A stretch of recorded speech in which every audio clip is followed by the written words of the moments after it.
एक ऐसी घटना, एक ऐसी वारदात, एक ऐसी क्राइम जिसमें एक मासूम सी छोटी सी बच्ची का कत्ल किया जाता है। और वो कत्ल इतने बेरहमी से किया जाता है कि पूरी दुनिया के लोगों के अंदर इतना गुस्सा हो जाता है कि जिस देश में ये क्राइम होता है उस देश में मृत्यु दंड का प्रावधान नहीं होता है। उसके बावजूद भी लोग सड़क पे उतर जाते हैं, आंदोलन करने लगते हैं, प्रदर्शन करने लगते हैं कि ऐसे दरिंदे को मृत्यु दंड देना चाहिए और फिर से प्रावधान चालू किया जाए और इस दरिंदे को मृत्यु दंड दिया जाए। नमस्कार, आदाब, सलाम, सत श्री अकाल। मैं हूं विकास वैभव और आप देख रहे हैं बिहार दरबार। मैं बात कर रहा हूं एक ऐसे क्राइम की जिसने पूरी दुनिया के लोगों को झकझोर के रख दिया था और देश दुनिया के मीडिया के नजर अपनी तरफ आकर्षित कर लिया था।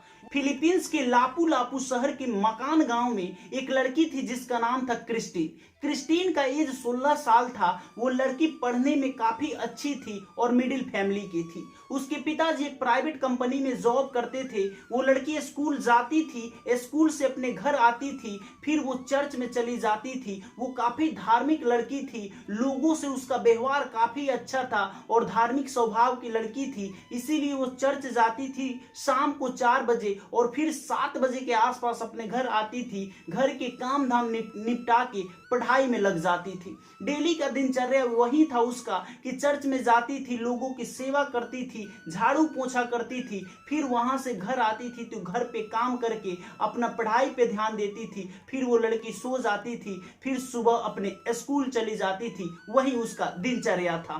9 मार्च 2019 संडे की बात है कि वो लड़की चर्च जाती है और चर्च में सेवा करने लगती है, झाड़ू पोछा करने लगती है। लेकिन उसकी माँ उसे बताई थी कि बेटा जल्दी घर आ जाना क्योंकि आज संडे है, पिताजी जल्दी वापस आ जाएंगे काम करके, इसीलिए जल्दी वापस आ जाना, उनके लिए नाश्ता भी बनाना है। वो लड़की बोलती है ठीक है माँ, मैं जल्दी आ जाऊंगी। लेकिन 6:30 बज जाता है, 7 बज जाता है, शाम को 8 बज जाता है, उसके पिताजी घर आ जाते हैं। उसके बावजूद भी क्रिस्टीन घर नहीं आई हुई थी। उसकी माँ काफी बेचैन हो जाती है, टेंशन में हो जाती है कि आखिर मेरी बच्ची कहां रह गई। फिर ये बात अपने पति यानी उसके पिताजी से बताती है कि अभी तक क्रिस्टीन घर वापस नहीं आई है। पिताजी बोलते हैं कि वापस आ जाएगी, कहीं चर्च के काम में व्यस्त हो गई। 9 बज जाता है, रात्रि के जब 10 बज जाता है तो पिताजी को भी बेचैनी होती है। वो आसपास के लोगों से पूछते हैं कि क्रिस्टीन को आते हुए देखे हैं।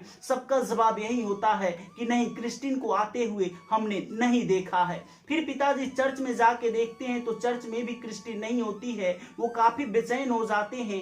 आसपास के लोगों के साथ वो क्रिस्टीन को ढूंढने लगते हैं कि क्रिस्टीन कहां चली गई। आसपास के गांव में भी ढूंढते हैं, आसपास के शहर में भी ढूंढते हैं। जब क्रिस्टीन का कोई अता पता नहीं चल पाता है तो उसके पिताजी पुलिस में जाके कंप्लेन कर देते हैं कि मेरी बेटी क्रिस्टीन रात से ही लापता है, शाम से ही लापता है, पता नहीं चल पा रहा है कि वो कहां गई है। पुलिस वाले तहकीकात करने लगते हैं, उनकी बेटी को क्रिस्टीन को ढूंढने में लग जाते हैं। रात्रि हो जाता है, सुबह हो जाता है, उनकी बेटी का कोई अता पता चलता ही नहीं है। तभी एक अननोन नंबर से पुलिस वालों के पास फोन आता है। जब पुलिस वाले उस फोन को रिसीव करते हैं, बात करते हैं, तो वो फोन होता है एक किसान का और वो किसान डरे सहमे बोल रहा था कि आइए मेरे खेत में देखिए, एक बॉडी पड़ी हुई है और वो भी बड़ी बेरहमी तरीके से उस बॉडी के साथ अन्याय किया गया है। जब पुलिस वाले जाके उस खेत में देखते हैं तो पता चलता है कि वो बॉडी क्रिस्टीन का ही है। लेकिन पुलिस वाले ये नहीं बता सकते हैं कि ये बॉडी क्रिस्टीन का ही है, इसीलिए वो उनके माता पिता को बुलाते हैं। उनके माता पिता आते हैं तो देखते हैं कि क्रिस्टीन के बॉडी पे एक भी कपड़ा मौजूद नहीं था और उसके बॉडी के साथ ऐसे दरिंदगी किया गया था, उसके आधे सर को फाड़ के अलग निकाल दिया गया था और फेंक दिया गया था और उसमें एसिड भर दिया गया था। उसके पेट को भी फाड़ दिया गया था, उसमें एसिड भर दिया गया था। उसके प्राइवेट पार्ट के भी साथ ऐसे छेड़छाड़ किया गया था, लगातार चाकुओं से वार किया गया था और उसमें भी एसिड भर दिया गया था। कहीं से भी वो नहीं लग रही थी कि क्रिस्टीन है, लेकिन उसके कपड़े से उसके मम्मी पापा उसे पहचान पाए कि ये क्रिस्टीन ही है। लेकिन उसके बॉडी से कहीं से भी नहीं लग रहा था कि वो क्रिस्टीन है, क्योंकि उसके बॉडी पूरा जल चुका था एसिड अटैक से। वो पता ही नहीं चल पा रहा था कि क्रिस्टीन है या कोई और है। लेकिन उनके मम्मी पापा से पता चल गया कि ये क्रिस्टिन ही है। लेकिन आखिर क्रिस्टिन के साथ ऐसा दुर्व्यवहार किसने किया है, ऐसे निर्मम तरीके से हत्या किसने किया है, ऐसे उसके बॉडी के साथ छेड़छाड़, लगातार एसिड अटैक, लगातार चाकू से वार उसके बॉडी पे किसने किया है, और ऐसा दरिंदगी करने वालों की पहचान करने लगती है पुलिस। तह तक जाने की कोशिश करती है, लेकिन वो दरिंदा कौन है पुलिस को भी पता ही नहीं चल पाता है। पुलिस वाले ये घोषणा कर देते हैं कि जो भी पुलिस को हेल्प करेगा इस केस में और केस की गुत्थी सुलझ जाएगी, उसे $2 मिलियन का इनाम दिया जाएगा। लोग आगे आते हैं, उजूल फुजूल बातें बोलते हैं, तमाम तरह के लोगों पे एलिगेशन लगाते हैं। पुलिस जब उनसे पेश करती है यानी कि पूछताछ करती है तो पता चलता है कि ये इंसान निर्दोष है। फिर पुलिस वाले क्रिस्टीन के प्रीवियस हिस्ट्री खंगालते हैं कि क्रिस्टीन आखिर क्या करती थी, क्या नहीं करती थी, किसके साथ इसकी दोस्ती थी, क्या था क्या नहीं था, सब कुछ जब खंगालते हैं तो क्रिस्टीन के सबसे पहला काम यही होता है कि वो चर्च जाती है और चर्च से घर वापस आती है। पुलिस वाले जाके देखते हैं तो पता चलता है कि 4 बजे वो लड़की एंट्री की थी और 6:15 बजे के आसपास वो यानी कहें तो क्रिस्टीन चर्च से बाहर निकल गई थी। और फिर वो लड़की कहां गई थी किसी को कुछ पता नहीं है। वहां के आसपास के सीसीटीवी कैमरे को खंगाला जाता है तो पता चलता है कि क्रिस्टीन वो एक इंसान के साथ जा रही होती है और वो इंसान का पीछे का पर्सन दिखता है। वो पहचान में नहीं आता है कि आखिर वो इंसान है कौन जो आखिरी बार क्रिस्टीन के साथ जा रहा होता है। फिर वो उसके मम्मी पापा बोलते हैं कि इस इंसान को हम नहीं जानते हैं कि आखिर ये इंसान कौन है। क्रिस्टीन का एक मोबाइल है, इस मोबाइल को लेके वो जाती थी आती थी और उसके पॉकेट में जब वो घटना हुआ था तो वो मोबाइल उसके पॉकेट में मौजूद था। वही मोबाइल उसके मम्मी पापा को हाथ लगता है और वो पुलिस वालों को दे देते हैं। लेकिन पुलिस वाले भी इस मामले की जांच में कुछ अच्छा नहीं कर पाते हैं, इसीलिए इन्वेस्टिगेशन एजेंसी एनबीआई को दे दिया जाता है। एनबीआई इस मामले की जांच करने लगती है, उसके मोबाइल को खंगालती है, उसके मेल को खंगालती है, उसके फेसबुक अकाउंट को खंगालती है तो पता चलता है कि उसका एक एक्स बीएफ था जिसका नाम था जॉन। जॉन से ब्रेकअप हो गया था, उसके बाद जॉन अकेले रहने लगा था। पुलिस को ये लगा कि ब्रेकअप के बाद बदला लेने के लिए जॉन ने ऐसा किया होगा, लेकिन जॉन ऐसा नहीं किया था। वो बार बार पुलिस के सामने गिड़गिड़ाता रहा और बोलता रहा कि मैंने ऐसा काम नहीं किया है। लेकिन पुलिस वाले उसे दोषी करार देते हैं और उसे सजा सुना के जेल के सलाखों के पीछे भेज देते हैं। कोर्ट भी उसे सजा सुना देती है। लेकिन वहां के लोग आंदोलन करने लगते हैं, सड़क पे उतर जाते हैं कि ये भोला भाला मासूम सा लड़का ये करतूत नहीं कर सकता है, ऐसी दरिंदगी नहीं कर सकता है, क्योंकि जॉन काफी अच्छा लड़का था, वो ऐसा दरिंदगी नहीं कर सकता था। वो तमाम तरह के जब लोग सड़कों पे उतरकर आंदोलन करने लगे, बगावत करने लगे तो मजबूरन कोर्ट को अपना फैसला वापस लेना पड़ा और जॉन को बाइज्जत बरी जेल से रिहा कर दिया गया। जॉन जब वापस आ गया फिर पुलिस इस केस को किसी तरह क्लोज करना चाहती थी, किसी के ऊपर थोप कर क्लोज करना चाहती थी, लेकिन वो इंसान मिल ही नहीं रहा था कि आखिर किसके ऊपर थोपा जाए और इसके लिए केस को क्लोज किया जाए। राजनीति में भी काफी षड्यंत्र हो गया था, काफी हलचल मचा हुआ था कि जैसे भी करके इस केस को क्लोज किया जाए। राजनीतिक समीकरण भी बिगड़ रहा है, जो पार्टी सत्ता में था उसके ऊपर काफी दबाव बन गया था, इसीलिए इस केस को क्लोज करना बेहद जरूरी हो गया था। और इसी क्रम में जॉन के ऊपर जबरदस्ती इस केस को थोप कर उसे सजा सुना दिया गया। लेकिन जब लोग आंदोलन करने लगे तो जॉन को छोड़ दिया गया और फिर इस केस को एनबीआई अच्छे तरीके से जांच करने लगी। उसके बावजूद भी कुछ हत्थे नहीं चढ़ता है। 21/4/2019 को यानी अप्रैल में 21 तारीख को एक दुकान में चोरी होता है।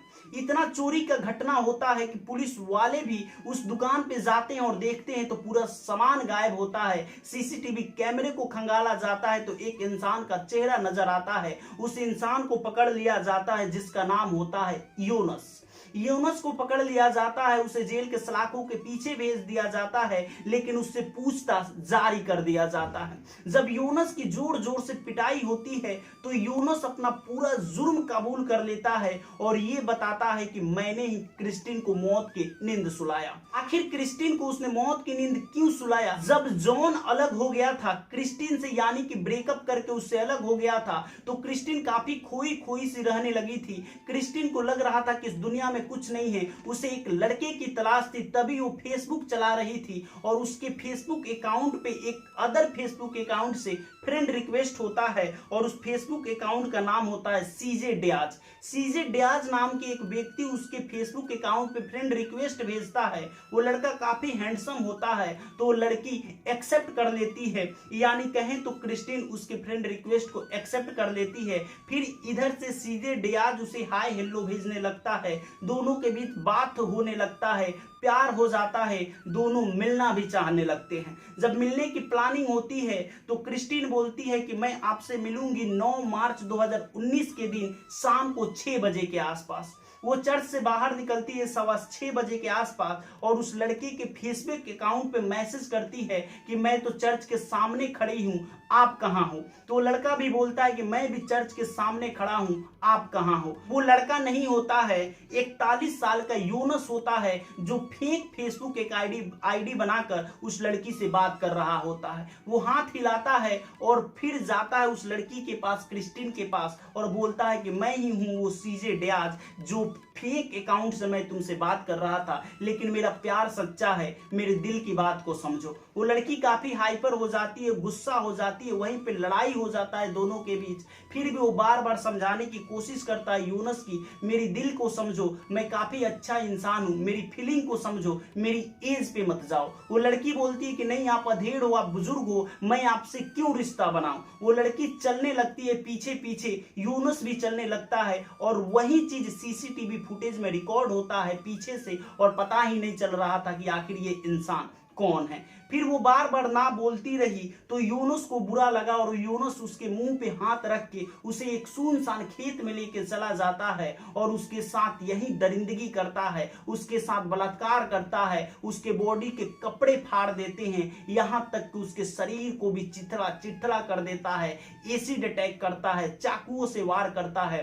पुलिस वाले उस यूनुस पे एफआईआर दर्ज कर कोर्ट में पेश करते हैं और उसे जेल के सलाखों के पीछे पहुंचा देते हैं। लेकिन यहाँ पे सड़क पे काफी लोग आंदोलन कर रहे थे, हंगामा कर रहे थे कि इस इंसान को मृत्यु दंड दिया जाए, और उस देश में मृत्यु दंड का प्रावधान नहीं था। लोग ये बोल रहे थे कि मृत्यु दंड के प्रावधान को चालू किया जाए और ऐसे दरिंदे को, ऐसे हैवान को इस धरती पर रहने का कोई अधिकार नहीं है, इसे मृत्यु दंड दिया जाए। पुलिस को समझ ही नहीं आ रहा था, कोर्ट को समझ ही नहीं आ रहा था कि आखिर इस मामले को कैसे शांत किया जाए, और इधर राजनीतिक समीकरण भी बिगड़ रहा था। पक्ष वाले पार्टी भी चाह रहे थे जैसे तैसे करके इस केस को क्लोज किया जाए, लेकिन वो इंसान काफी दरिंदे टाइप का इंसान था, वो गंजेड़ी भंगेड़ी था, नशे में चूर रहता था और पुलिस के रिकॉर्ड में उसका नाम दर्ज था। आए दिन वो जेल जाता था और जेल से वापस आता था, आए दिन जेल जाता था और फिर जेल से वापस आता था, और फिर उसका वही काम था कि दरिंदगी करना,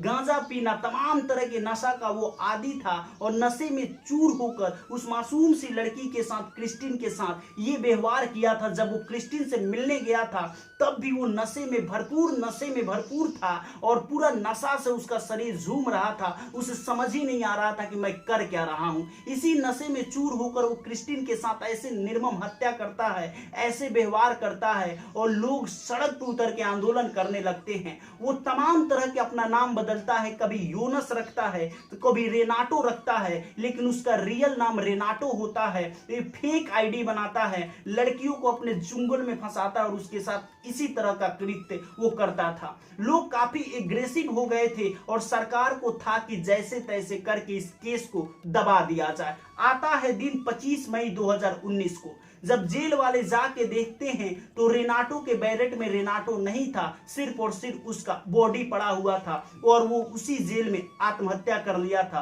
फांसी के फंदे पे लटक गया था। और यहाँ सोचने की बात यह है कि आखिर रेनाटो फांसी के फंदे पे क्यों लटक गया था, क्योंकि राजनीतिक समीकरण यानी कि पक्ष वाले काफी परेशान हो गए थे, लोग सड़क पे थे। इस मामले को सॉल्व करना पुलिस के इतना आसान काम नहीं हो गया था, इसीलिए ये भी कहा जाता है कि पुलिस वाले रेनाटो की हत्या कर दिए, जेल में ही उसे मार दिया गया। भाई आप समझदार हैं, आप जरूर बताइएगा जो रेनाटो के साथ हुआ वो सही हुआ या गलत हुआ। आप अपनी प्रतिक्रिया कमेंट बॉक्स में जरूर दीजिएगा। अगर आप हमारे चैनल पर नए हैं तो आपसे रिक्वेस्ट है हमारे चैनल को सब्सक्राइब कर लीजिएगा। जय हिंद, जय भारत।